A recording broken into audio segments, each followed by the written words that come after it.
এই কোর্সটা করে ভাইয়া অনেক কিছুই জানতে পারছি, যেটা সত্যি কথা।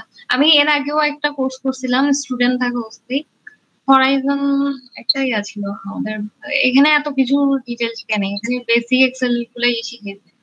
তো এই কোর্সটা করে অনেক কিছুই জানা গেছে। আচ্ছা, যাক, আর এগুলো যদি একটু ইউটিলাইজ করতে পারেন, নেক্সট ধরেন 4-5 ইয়ার্স এর মধ্যে আপনাদের আর কোনো সমস্যা হবে না ইনশাল্লাহ। মানে এখানে কোর্সটা ডিজাইন করা এইভাবে। আচ্ছা, আসিফুল আলম ভাই, আপনার কি অবস্থা বলেন তো? ওভারঅল কোর্স করার পরে কি মনে হচ্ছে যে অনেক কিছু কি জানতে পারছেন যেগুলো কাজে লাগবে?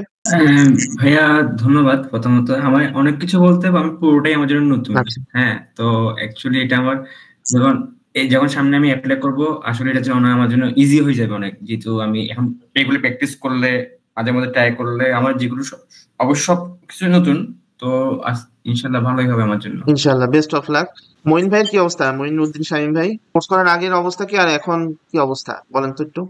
শুরু আমার কয়েকটা বিষয় একটু জটিলতা থেকে আসলে কোর্সটার প্রতি আমি আগ্রহী হই।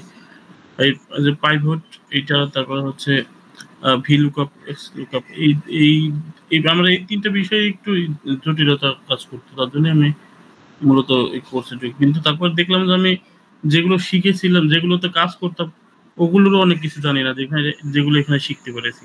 আচ্ছা, এখন আমার কাজগুলো আরো একটু সহজ হবে আশা করি। ইনশাল্লাহ ভাই। অসংখ্য ধন্যবাদ আর ভাই। আমাদের সাথে কানেক্টেড থেকেন, আমরা তো ইনশাল্লাহ শুক্রবার দিন অনলাইনে থাকবো। 9:30 থেকে 10টা পর্যন্ত এরকম একটা টাইম থাকবো, বা 10টা 15 পর্যন্ত।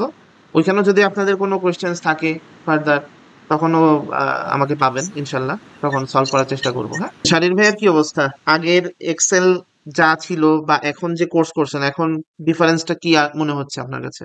আসলে ভাইয়া যদি বলি, প্রথমে আপনার ইউটিউব দেখে একটু চেষ্টা করছিলাম, কিন্তু ওইভাবে মানে ধৈর্য হইতো না বা আগ্রহ থাকতো না। কিন্তু আলহামদুলিল্লাহ আপনার এই কোর্সটা করার পরে অন্ত আগ্রহ তৈরি হয়েছে আমার।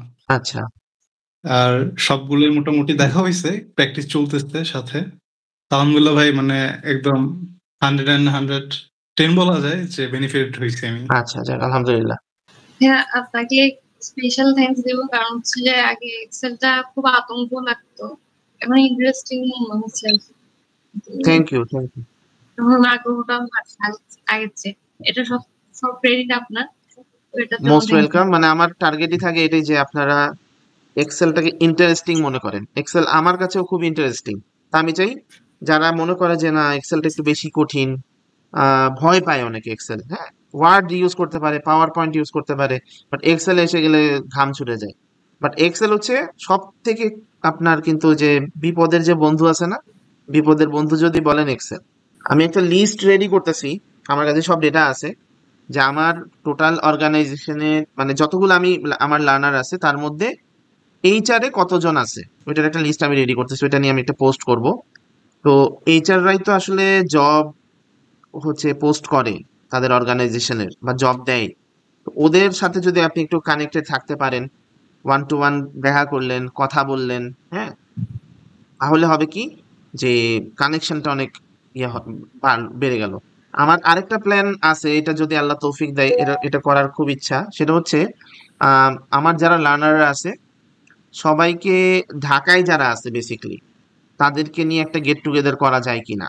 ধরেন আমরা কোথাও একটা রেস্টুরেন্টে বসলাম, তো যার যেই বিল আসলো তারা নিজেরা কন্ট্রিবিউট করলো। এটা ধরেন আমি আগে থেকে জানিয়ে রাখলাম যে আমরা বসবো এখান থেকে এতটা থেকে এতটা, ধরেন আমাদের পার পার্সন কস্ট যাবে খাবারের পিছনে লেটস সে 300 বা 350 বা 500 টাকা। তো এটা যদি একটা করা যায়, এটাও কিন্তু একটা সেলফ ইনভেস্টমেন্টের কাজ করবে, কারণ ওইখানে কিন্তু ফিজিক্যালি আপনি বিভিন্ন ডিপার্টমেন্টের মানুষজনের সাথে ইন্টারঅ্যাক্ট করতে পারতেছেন। আপনি যদি আপনার ভিজিটিং কার্ডও নিয়ে আসেন, এক্সচেঞ্জ করলেন, তাদেরটা নিলেন, তারপরে ভাই আমি কিন্তু আপনার সাথে ফেসবুকে কানেক্ট হব, আমি কিন্তু লিঙ্কডইন আপনার সাথে যোগাযোগ করব, এমনিতেই, মানে চাকরি পাওয়ার জন্য না, এমনিতেই যে আমি অ্যাকাউন্টসে আছি, হ্যাঁ, রিলেশনশিপটা খুব স্ট্রংলি বিল্ড আপ হবে। অবশ্যই আমি বলছি হোয়াটসঅ্যাপে বলছিলাম, মেবি হয়তো আপনি খেয়াল করছেন কিনা জানি না, যে আমরা সকালে আপনার একটা ডেট ফিক্স করলে বা কোন দিন করবো ডেট জানি, আমরা ওভাবে প্রিপারেশনই রাখবো, বা যেটা কস্ট হয় সবাই তো একসাথে দিচ্ছি। আর আমি তো চিটাগাং থাকি, যেহেতু আমি ঢাকায় যাবো ওই টাইম, মানে ওইভাবে করে যেতে হবে আর কি, কোন দিন হবে সেটা ওইভাবে ডেট ফিক্স করলে আমি তখন ওইভাবে প্রিপারেশন নিয়ে যাওয়ার। হ্যাঁ, এটাও করা যায়। আমরা আমাদের ব্যাচের একটা করতে পারি। আমাদের 89 ব্যাচে আমরা যারা আছি তারা একদিন একসাথে মিট করলাম। এতদিন তো অনলাইনে ক্লাস করলাম, একজন আরেকজনের সাথে সামনাসামনি দেখাও হবে।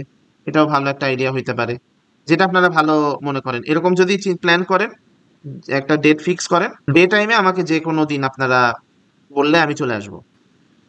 আমরা একটা কোনো একটা প্লেস ফিক্স করলাম, ওইখানে আমরা আসলাম, আড্ডা দিলাম। ব্যাপার হচ্ছে যে আমাদের ওইখানে আমরা হয়তো একটা সেমিনারের মতো ইয়ে করলাম, বসলাম, খাওয়া দাওয়া করলাম। যদি ওখানে আমরা অন্য টাইপের কোনো মানে ইয়ে করতে চাই, রাইড গুলো মানে নিতে চাই, সেক্ষেত্রে কিছুটা হয়তো মানে রাউন্ড 1000 এর মধ্যে আপনার সবকিছু হয়ে যাবে, খাওয়া দাওয়া এবং হচ্ছে যে ওখানে রাইড দিয়ে টিয়ে। আর যদি মনে করে যে আমরা কোনো রাইড নেবো না, ওখানে শুধু সেমিনার করবো, ভেতরে ঘুরলাম, সেটা 500-600 টাকাতেই হয়ে যাবে। না, আমরা যদি রাইডও নেই, এটা তো ভালো একটা অপশন। শুধু খাওয়া দাওয়া না, আড্ডা না, প্লাস কিছু রাইডের ফ্যাসিলিটিও যদি থাকে, 1000 টাকা কিন্তু খুব বেশি না। ঠিক আছে, এটা নিয়ে আমি আপনার সাথে আলোচনা করব। এটা খুব ভালো একটা অফার করছেন।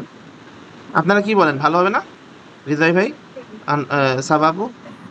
জি ভাই, ভালো হবে, সমস্যা হবে না। এটা বেটার হয়, সমস্যা নেই। আমিও তো চাই আসলেও প্রিপারেশন নিয়ে আসতে হবে, আসতে হবে।